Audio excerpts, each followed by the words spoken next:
खुशियों भरी दीपावली, वो रात जब स्वयं भगवान श्री राम 14 वर्ष का वनवास काटकर वापस अपनी नगरी अयोध्या लौट रहे थे। जैसे जैसे वो अयोध्या की तरफ बढ़ रहे थे, वैसे वैसे उन्हें दीपों से सजी हुई अयोध्या नजर आ रही थी, जो बेहद ही खूबसूरत लग रही थी। और उस दिन से ही दीपक जलाने की प्रथा शुरू हो गई। ये सब कथाएं हम बचपन से सुनते आ रहे हैं, लेकिन क्या कभी आपने गौर किया है या आपके मन में कभी सवाल आया है, व्हाई डू वी सेलिब्रेट छोटी दिवाली?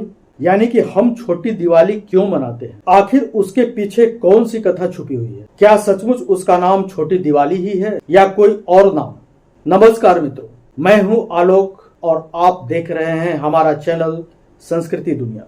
वीडियो में आगे बढ़ने से पहले हमारे चैनल को सब्सक्राइब अवश्य करें, साथ ही बेल आइकन जरूर दबाएं। साथ ही साथ कमेंट बॉक्स में जय श्री राम लिखना न भूलें। चलिए अब करते हैं ज्ञान की बात। आज के इस खास वीडियो में हम जानेंगे कि आखिर छोटी दिवाली क्यों मनाते हैं। क्या सचमुच इसका नाम छोटी दिवाली ही है या फिर कोई विशेष नाम इसके लिए रखा गया है? हमारे सनातन धर्म में जितने भी त्योहार मनाए जाते हैं, उनके पीछे या तो कोई विशेष कथा छुपी हुई रहती है या उसमें कोई सीख होती है या फिर जागरूकता के लिए ही वो त्योहार मनाया जाता है। जैसे कि हम सभी जानते हैं कि दीपावली सिर्फ और सिर्फ इसलिए मनाया जाता है क्योंकि भगवान श्री राम 14 वर्ष का वनवास काटकर अयोध्या नगरी लौट रहे थे और ऐसे में उनके स्वागत के लिए कई सारे दीपक जलाए गए थे और तब से ही दिवाली का त्योहार मनाया जाता है। लेकिन आखिर उससे एक दिन पहले आने वाली छोटी दीपावली क्यों मनाई जाती है? दरअसल दोस्तों, उसे छोटी दिवाली नहीं बल्कि नरक चतुर्दशी कहते हैं और उसके पीछे भी एक खास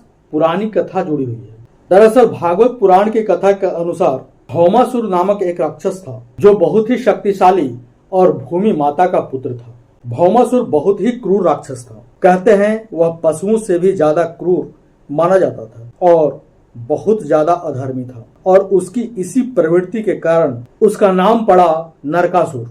उसे भगवान ब्रह्मा की घनघोर तपस्या करके एक वरदान प्राप्त हुआ था कि उसका वध केवल उसकी माता के हाथों ही हो सकता है और उसकी इसी शक्ति के बलबूते वह बेहद ही विशाल रूप धारण कर तीनों लोकों में त्राही त्राही मचाने लगा। सभी देवता उससे भयभीत रहने लगे और अपने इसी घमंड से भरी हुई शक्ति के बलबूते पर उसने अपनी सेना के साथ मिलकर इंद्र लोक पर आक्रमण किया, जहां पर उसने इंद्र को परास्त कर दिया और बहुत से देवताओं और ब्राह्मणों का वध किया।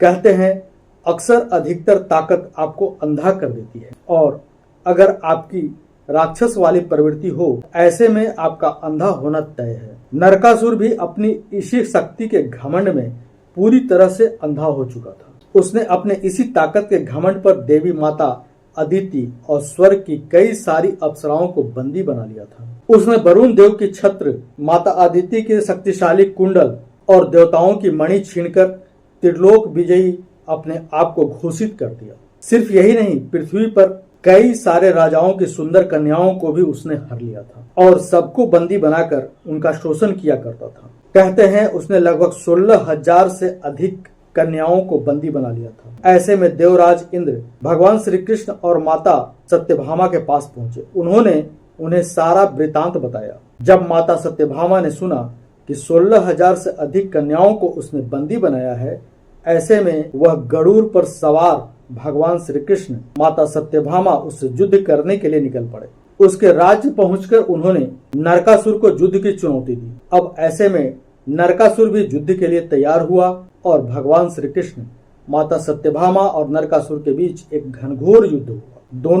दोनों तरफ से कई शक्तिशाली दिव्यास्त्रों का संधान किया गया। कहते हैं भगवान श्री कृष्ण ने एकाएक कई सारे दिव्यास्त्र नरकासुर पर छोड़े, लेकिन नरकासुर का बाल भी बांका नहीं कर पाया क्योंकि उसे वरदान प्राप्त था कि केवल उसकी माता ही उसका वध कर सकती है। ऐसे में सत्यभामा जी आगे आई और माता सत्यभामा ने भगवान श्री कृष्ण का सुदर्शन चक्र ग्रहण किया और उसके बाद उसे छोड़ दिया, जिसकी सहायता से नरकासुर का वध संभव हो पाया। अब दरअसल दोस्तों, माता सत्यभामा कोई और नहीं बल्कि भूमि माता का ही अवतार थी। अब ऐसे में वह नरकासुर की माता ही हुई और नरकासुर को वरदान प्राप्त था कि केवल उसकी माता ही उसका वध कर सकती है और इस तरह नरकासुर का वध हुआ और तब से लेकर आज तक इस दिवस को नरक चतुर्दशी के रूप में मनाया जाता है। कहते हैं इस दिन भगवान विष्णु और माता सत्यभामा या भगवान श्री कृष्ण की भी पूजा अवश्य करनी चाहिए। सिर्फ यही नहीं दोस्तों, इस दिन बहुत सारे अलौकिक और देव कार्य भी हुए थे। कहते हैं इस दिन भगवान श्री राम के भक्त स्वयं हनुमान जी का भी जन्म हुआ था। इसके अलावा कहते हैं कि भगवान विष्णु ने जो वामन अवतार लिया था, उन्होंने इसी दिन राजा बलि से 3 पग भूमि दान में मांगी थी। तो दोस्तों, अगर अगली बार आपसे कोई पूछे कि छोटी दीपावली क्यों मनाई जाती है, तो उसे सबसे पहले करेक्ट कीजिएगा कि वो छोटी दीपावली नहीं बल्कि नरक चतुर्दशी है। और साथ ही साथ अगर उसे पता न हो क्यों मनाई जाती है तो उसे यह वीडियो जरूर दिखाइएगा। अगर आपको हमारी यह खास जानकारी, यह वीडियो अच्छी लगी हो तो वीडियो को लाइक कीजिए, हमारे चैनल को सब्सक्राइब कीजिए, साथ ही बेल आइकन दबाना न भूलिए।